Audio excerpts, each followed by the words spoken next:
ಇದು 9 ಗಂಟೆಯ ಎಕ್ಸ್ಕ್ಲೂಸಿವ್ ಆದಂತಹ ಸುದ್ದಿ. ಮೊದಲ ಎಕ್ಸ್ಕ್ಲೂಸಿವ್ ಆದಂತಹ ಸುದ್ದಿ ಅಂದ್ರೆ ನಿನ್ನೆಯಿಂದಲೂ ಸದ್ದು ಮಾಡ್ತಾ ಇರುವಂತಹ ಸುದ್ದಿ. ಅದು ಗೃಹ ಸಚಿವ ಪರಮೇಶ್ವರ್ಗೆ ಇಡಿ ಕೊಟ್ಟಂತ ಬಿಗ್ ಶಾಕ್. ಪರಮೇಶ್ವರ್ ಒಡೆತನದ ಶಿಕ್ಷಣ ಸಂಸ್ಥೆಗಳ ಮೇಲೆ ಇಡಿ ನಡೆಸಿದಂತಹ ದಾಳಿ. ನಿನ್ನೆಯಿಂದಲೂ ಕೂಡ ದಾಖಲೆಗಳ ಪರಿಶೀಲನೆ ನಡೀತಾ ಇದೆ. ಪರಮೇಶ್ವರ್ ಒಡೆತನದ ಕಾಲೇಜುಗಳ ಮೇಲೆ ಆಗಿರುವಂತಹ ದಾಳಿ. ಬೆಳಿಗ್ಗೆ 6 ಗಂಟೆಯಿಂದ ಮತ್ತೆ ಇಡಿ ಟೀಮ್ ಶೋಧ ಕಾರ್ಯ ಮುಂದುವರೆಸಿದೆ. ರಾತ್ರಿ ಎಲ್ಲ ಇಡಿ ಅಧಿಕಾರಿಗಳು ತಲಾಶ್ ನಡೆಸಿದ್ದಾರೆ. ಬೆಳಿಗ್ಗೆ ಮತ್ತೆ ಇಡಿ ಅಧಿಕಾರಿಗಳು ಪರಿಶೀಲನೆಯನ್ನ ಮುಂದುವರೆಸಿದ್ದಾರೆ. 4 ಶಿಕ್ಷಣ ಸಂಸ್ಥೆಗಳಲ್ಲಿ ಇಡಿ ಪರಿಶೀಲನೆ ನಡೆಸ್ತಾ ಇದೆ. ಗೃಹ ಸಚಿವ ಪರಮೇಶ್ವರ್ ಅವರ ಒಡೆತನದ ಶಿಕ್ಷಣ ಸಂಸ್ಥೆಗಳ ಮೇಲೆ ಜಾರಿ ನಿರ್ದೇಶನಾಲಯ ರೇಡ್ ಮಾಡಿದ್ದು ಈಗ ಶೋಧ ಕಾರ್ಯ ನಡೀತಾ ಇದೆ. ರಾತ್ರಿ ಎಲ್ಲ ಇಡಿ ಅಧಿಕಾರಿಗಳು ತಲಾಶ್ ನಡೆಸಿದ್ದಾರೆ. 4 ಶಿಕ್ಷಣ ಸಂಸ್ಥೆಗಳಲ್ಲಿ ದಾಖಲೆಗಳ ಪರಿಶೀಲನೆ ನಡೀತಾ ಇದೆ. ಕುಣಿಗಲ್ ರಸ್ತೆಯಲ್ಲಿರುವಂತಹ ಸಿದ್ಧಾರ್ಥ ಕಾಲೇಜು, ಹೆಗ್ಗೆರೆ ಬಳಿಯ ಸಿದ್ಧಾರ್ಥ ಮೆಡಿಕಲ್ ಕಾಲೇಜು, ಕ್ಯಾತ್ಸಂದ್ರ ಬಳಿಯ ಇಂಜಿನಿಯರಿಂಗ್ ಕಾಲೇಜು, ಒಟ್ಟು 4 ಕಾಲೇಜುಗಳಲ್ಲಿ ಅಧಿಕಾರಿಗಳು ದಾಖಲೆಗಳ ಪರಿಶೀಲನೆ ಮಾಡ್ತಾ ಇದ್ದಾರೆ. ದೆಹಲಿಯಿಂದ ಬಂದಿರೋ ಇಡಿ ಅಧಿಕಾರಿಗಳು 30ಕ್ಕೂ ಹೆಚ್ಚು ಅಧಿಕಾರಿಗಳಿದ್ದಾರೆ. ರಾತ್ರಿ ಎಲ್ಲ ದಾಖಲೆಗಳ ಪರಿಶೀಲನೆ ಮಾಡಿದ್ದಾರೆ. ಮತ್ತೆ ಬೆಳಗ್ಗೆ 6 ಗಂಟೆಯಿಂದ ಮತ್ತೆ ದಾಖಲೆಗಳ ಪರಿಶೀಲನೆ ಮಾಡ್ತಾ ಇದ್ದಾರೆ. ರಾಜ್ಯದ ಗೃಹ ಸಚಿವರಿಗೆ ಇಡಿ ಕೊಟ್ಟಂತ ಬಿಗ್ ಶಾಕ್ ಇದು. ಈ ಹಿಂದೆ ಇನ್ಕಮ್ ಟ್ಯಾಕ್ಸ್ ರೇಡ್ ಆಗಿತ್ತು ಪರಮೇಶ್ವರ್ ಅವರ ಒಡೆತನದ ಶಿಕ್ಷಣ ಸಂಸ್ಥೆಗಳ ಮೇಲೆ. ಪರಮೇಶ್ವರ್ ಅವರ ಮನೆಯಲ್ಲಿ 70 ಲಕ್ಷ ಹಣ ನಗದು ಸಿಕ್ಕಿತ್ತು. ಅವರ ಅಣ್ಣನ ಮಗನಿಗೆ ನೋಟಿಸ್ ಕೊಟ್ಟು ವಿಚಾರಣೆ ಕರೆದಿದ್ರಾಗ. ಈಗ ಪರಮೇಶ್ವರ್ ಅವರ ಒಡೆತನದ ಶಿಕ್ಷಣ ಸಂಸ್ಥೆಗಳ ಮೇಲೆ ಮಾತ್ರ ಆಗಿರೋದಿದು. ಅಲ್ಲಿರುವಂತಹ ದಾಖಲೆಗಳ ಪರಿಶೀಲನೆ ಅಧಿಕಾರಿಗಳು ನಡೆಸ್ತಾ ಇದ್ದಾರೆ. ರನ್ಯಾ ರಾವ್ ಕೇಸ್ಗೆ ಸಂಬಂಧಪಟ್ಟಂತೆ 16 ಕಡೆ ಇಡಿ ರೇಡ್ ಆಗಿದೆ. ರನ್ಯಾ ಕ್ರೆಡಿಟ್ ಕಾರ್ಡ್ ಬಿಲ್ ಕಟ್ಟೋದಕ್ಕೆ 40 ಲಕ್ಷ ಹಣ ಪಾವತಿಯಾಗಿದೆ. ಇಂಚಿಂಚು ಮಾಹಿತಿ ಕಲೆ ಹಾಕ್ತಾ ಇದ್ದಾರೆ, ತಲಾಶ್ ನಡೆಸ್ತಾ ಇದ್ದಾರೆ ಅಧಿಕಾರಿಗಳು. ಸಂಸ್ಥೆಯ ಬ್ಯಾಂಕ್ ಖಾತೆಯಿಂದ ರನ್ಯಾಗೆ 40 ಲಕ್ಷ ಹಣ ಹೋಗಿದೆ. ಶಿಕ್ಷಣ ಸಂಸ್ಥೆಯೊಂದರ ಬ್ಯಾಂಕ್ ಖಾತೆಯಿಂದ ರನ್ಯಾ ಅಕೌಂಟಿಗೆ ಹೋಗಿರೋ 40 ಲಕ್ಷ ಹಣ. ಪ್ರಭಾವಿ ವ್ಯಕ್ತಿಯಿಂದಲೇ ಈ 40 ಲಕ್ಷ ವ್ಯವಹಾರ ನಡೀತಾ. ಪ್ರಭಾವಿಯೊಬ್ಬರ ಸೂಚನೆಯ ಮೇರೆಗೆ 40 ಲಕ್ಷ ಹಣ ಶಿಕ್ಷಣ ಸಂಸ್ಥೆಯೊಂದರ ಅಕೌಂಟ್ನಿಂದ ರನ್ಯಾಗೆ ಹೋಗಿದೆ. ಪರಂ ಒಡೆತನದ ಸಂಸ್ಥೆಯಿಂದ 40 ಲಕ್ಷ ಹಣ ಹಾಗಾದ್ರೆ ಪಾವತಿ ಆಯ್ತಾ? ಇಡಿ ಕೊಟ್ಟಂತಹ ಈ ಪ್ರೆಸ್ ನೋಟ್ ಅಲ್ಲಿ ಇರೋದು ಶಿಕ್ಷಣ ಸಂಸ್ಥೆಯೊಂದರ ಅಕೌಂಟ್ನಿಂದ ಹೋಗಿರೋದು ಅಂತ. ಹಾಗಾದ್ರೆ ಪರಮೇಶ್ವರ್ ಒಡೆತನದ ಸಂಸ್ಥೆಯಿಂದಲೇ 40 ಲಕ್ಷ ಹಣ ಪಾವತಿ ಆಯ್ತಾ? ಈ ಬಗ್ಗೆ ಅಗತ್ಯ ದಾಖಲೆಗಳು ಸಿಗಬೇಕಾಗಿದೆ, ಸ್ಪಷ್ಟನೆ ಕೂಡ ಕೊಡಬೇಕಾಗಿದೆ. ಇಂಚಿಂಚು ಮಾಹಿತಿಯನ್ನ ಅಧಿಕಾರಿಗಳು ಕಲೆ ಹಾಕ್ತಾ ಇದ್ದಾರೆ. ರನ್ಯಾ ಪ್ರಕರಣ ಬೆಳಕಿಗೆ ಬಂದಾಗ್ಲೇ ರನ್ಯಾಗೆ ಯಾವೆಲ್ಲ ರಾಜಕಾರಣಿಗಳ ಜೊತೆ ನಂಟಿದೆ ಅನ್ನೋದು ಬಹಳ ಜೋರಾಗಿ ಚರ್ಚೆ ಆಯಿತು. ರನ್ಯಾ ಮದುವೆ ಫೋಟೋ ನೋಡ್ತಾ ಇದ್ರಿ, ಸಿದ್ದರಾಮಯ್ಯನವರಿದ್ದಾರೆ, ಪರಮೇಶ್ವರ್ ಅವರಿದ್ದಾರೆ ಆ ಫೋಟೋದಲ್ಲಿ. ರನ್ಯಾ ಕುಟುಂಬಕ್ಕೆ ಆಪ್ತರು ಪರಮೇಶ್ವರ್. ಈಗ ಪರಮೇಶ್ವರ್ ಅವರ ಒಡೆತನದ ಅವರ ಶಿಕ್ಷಣ ಸಂಸ್ಥೆಗಳ ಮೇಲೆ ಆಗಿರುವಂತಹ ದಾಳಿ. ಇಡಿ ದಾಖಲೆಗಳ ಪರಿಶೀಲನೆ ನಡೆಸ್ತಾ ಇದೆ. ಹಾಗಾದ್ರೆ ಪ್ರತಿ ವರ್ಷ ಕಾಲೇಜಿನ ಆದಾಯ ಎಷ್ಟು, ಆದಾಯದ ಮೂಲ ಏನು, ಖರ್ಚು ವೆಚ್ಚ ಎಷ್ಟು, ಲೆಕ್ಕಪತ್ರ ಪರಿಶೀಲನೆ ಮಾಡ್ತಾ ಇದ್ದಾರೆ ಅಧಿಕಾರಿಗಳು. ದಾಖಲಾತಿಯನ್ನ ಪರಿಶೀಲಿಸ್ತಾ ಇದ್ದಾರೆ.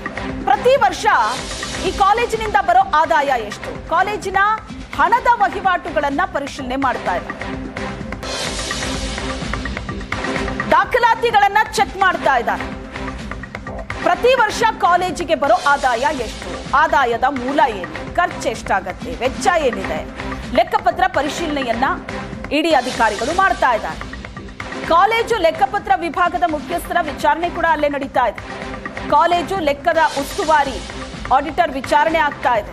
ಎಲ್ಲಾ ವಹಿವಾಟುಗಳನ್ನ ತಾಳೆ ಮಾಡಿ ನೋಡ್ತಾ ಇದ್ದಾರೆ ಇಡಿ ಅಧಿಕಾರಿಗಳು. ಪರಮೇಶ್ವರ್ ಒಡೆತನದ ಕಾಲೇಜುಗಳಿಗೆ ಬಿಗ್ ಶಾಕ್ ಇದೆ. ಈ ಹಿಂದೆ ಇನ್ಕಮ್ ಟ್ಯಾಕ್ಸ್ ರೇಡ್ ಆಗಿತ್ತು, ತೆರಿಗೆ ವಿಚಾರದಲ್ಲಿ ಸ್ವಲ್ಪ ಮೇಲೆ ಕೆಳಗೆ ಇರುತ್ತೆ, ಆ ಕಾರಣಕ್ಕಾಗಿ ಆ ದಾಳಿ ಆಯಿತು ಅಂತ. ಆದರೆ ಈಗ ನಡೆದಿರುವಂತ ಇಡಿ ದಾಳಿ, ರನ್ಯಾ ಪ್ರಕರಣದ ನಂಟು ಇಲ್ಲಿ ಬಲವಾಗಿದೆ. ಅದರ ಜೊತೆಗೆ ಈ ಕಾಲೇಜುಗಳ ದಾಖಲಾತಿ, ಹಣದ ವಹಿವಾಟು, ಇದರ ಬಗ್ಗೆ ಅಧಿಕಾರಿಗಳು ಚೆಕ್ ಮಾಡ್ತಿದ್ದಾರೆ. ಈ ಬಗ್ಗೆ ಹೆಚ್ಚಿನ ಡೀಟೇಲ್ಸ್ ಅನ್ನ ಕೊಡ್ತಾರೆ ನಮ್ಮ ಪ್ರತಿನಿಧಿ ಮಹಾಂತೇಶ್ ಸಂಪರ್ಕದಲ್ಲಿದ್ದಾರೆ. ಮಹಾಂತೇಶ್, ಈ ಹಿಂದೆ ಒಂದ್ಸಲ ಇನ್ಕಮ್ ಟ್ಯಾಕ್ಸ್ ರೇಡ್ ಆದಾಗ ಆಗ ತೆರಿಗೆ ವಿಚಾರದಲ್ಲಿ ರೇಡ್ ಆಯ್ತು ಅಂತ ಅನ್ಬೋದು, ಬಟ್ ಈಗ ಇಡಿ ರೇಡ್ ಆದಾಗ ಆರಂಭದಲ್ಲಿ ಯಾಕಾಗಿ ಅಂತಲೇ ಪ್ರಶ್ನೆ ಇತ್ತು. ಆದರೆ ರನ್ಯಾ ಪ್ರಕರಣ ಕೂಡ ಈಗ ಇದಕ್ಕೆ ತಳುಕು ಹಾಕೋತಾ ಇರೋದ್ರಿಂದ ಈಗ ಅಧಿಕಾರಿಗಳು ಯಾವ ರೀತಿ ಪರಿಶೀಲನೆ ಮುಂದುವರೆಸಿದ್ದಾರೆ? ಯಾಕಂದ್ರೆ ಇಡೀ ಕಾಲೇಜುಗಳ ಆದಾಯ, ಅದರ ಮೂಲ, ಖರ್ಚು, ವೆಚ್ಚ ಈ ಎಲ್ಲ ದಾಖಲೆಗಳನ್ನ ಹಿಡಿದು ಕೂತಿದ್ದಾರೆ ಅಧಿಕಾರಿಗಳು ಅನ್ನೋ ಇನ್ಫಾರ್ಮೇಶನ್ ಸಿಗ್ತಿದೆ. ಶ್ವೇತಾ, ಏನು ನಿನ್ನೆ ಬೆಳಗ್ಗೆ 9 ಗಂಟೆಯಿಂದ ಶುರುವಾದಂತಹ ಏನು ಇಡೀ ಅಧಿಕಾರಿಗಳ ದಾಳಿ ಆಗಿರುವಂಥದ್ದು, ಗೃಹ ಸಚಿವರ ಏನು ಒಡೆತನದಲ್ಲಿರುವಂತಹ ಸಿದ್ಧಾರ್ಥ ಶಿಕ್ಷಣ ಸಂಸ್ಥೆಗಳ ಮೇಲೆ ದಾಳಿ ಶುರುವಾಗಿರುವಂಥದ್ದು ಈಗಲೂ ಕೂಡ ಮುಂದುವರೆದಿದೆ. ತಡರಾತ್ರಿ ಮಧ್ಯರಾತ್ರಿ 12 ಗಂಟೆವರೆಗೂ ಕೂಡ ಅಧಿಕಾರಿಗಳು ದಾಖಲಾತಿಗಳನ್ನು ಪರಿಶೀಲನೆ ಮಾಡುವಂಥದ್ದು ನೋಡ್ಬೋದು. ನಿನ್ನೆ ಸುಮಾರು 22 ಇನೋವಾ ಕಾರ್ನಲ್ಲಿ ಸುಮಾರು 40ಕ್ಕೂ ಹೆಚ್ಚು ಅಧಿಕಾರಿಗಳು ಬಂದು ದಾಳಿನ ಶುರು ಆಗಿರುವಂಥದ್ದು. 9 ಗಂಟೆಗೆ, ಅಂದರೆ ನಿನ್ನೆ ಎಕ್ಸಾಕ್ಟ್ 9 ಗಂಟೆಗೆ ಈ ಒಂದು ದಾಳಿ ಶುರು ಆಗುತ್ತೆ. ಆನಂತರ ದಾಖಲಾತಿಗಳನ್ನು ಪರಿಶೀಲನೆ ಮಾಡೋದು ಎಲ್ಲವನ್ನೂ ಕೂಡ ನಾವು ನೋಡ್ತಾ ಬರ್ಬೋದು.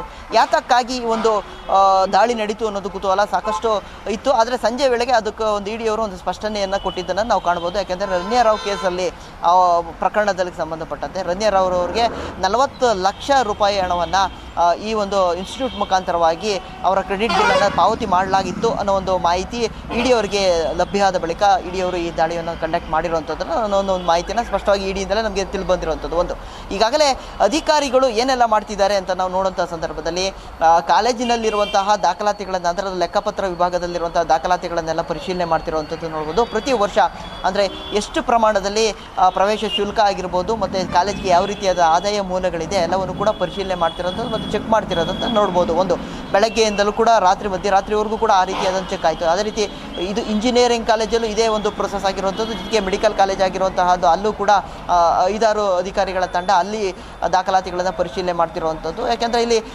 ಸಾವಿರಾರು ಸಂಖ್ಯೆಯಲ್ಲಿ ವಿದ್ಯಾರ್ಥಿಗಳು ಓದ್ತಿರುವಂಥದ್ದನ್ನು ನಾವು ನೋಡ್ಬೋದು. ಮತ್ತು ಇಂಜಿನಿಯರ್ ಮತ್ತು ವೈದ್ಯಕೀಯ ಕೋರ್ಸ್ಗಳು ಇರೋದ್ರಿಂದಾಗಿ ಕೋಟ್ಯಾಂತರ ರೂಪಾಯಿ ಹಣದ ವಹಿವಾಟು ಈ ಒಂದು ವಿದ್ಯಾಸಂಸ್ಥೆ ಮುಖಾಂತರವಾಗಿ ನಡೆಯುತ್ತೆ.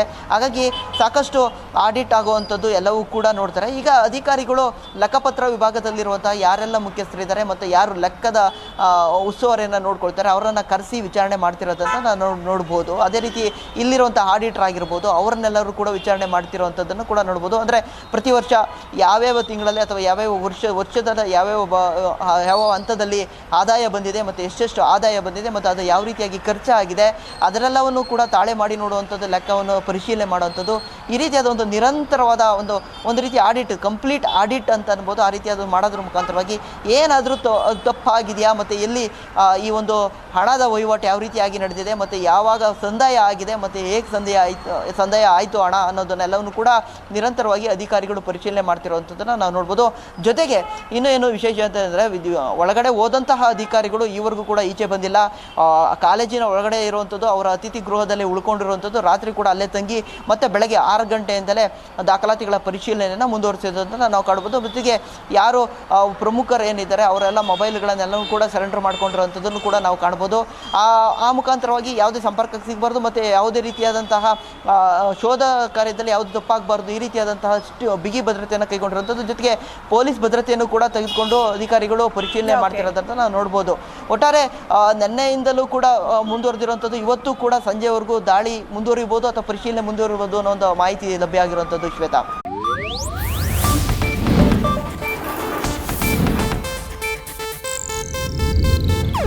ಇದು ಏಷ್ಯಾನೆಟ್ ನ್ಯೂಸ್ ನೆಟ್ವರ್ಕ್ ಪ್ರಸ್ತುತಿ.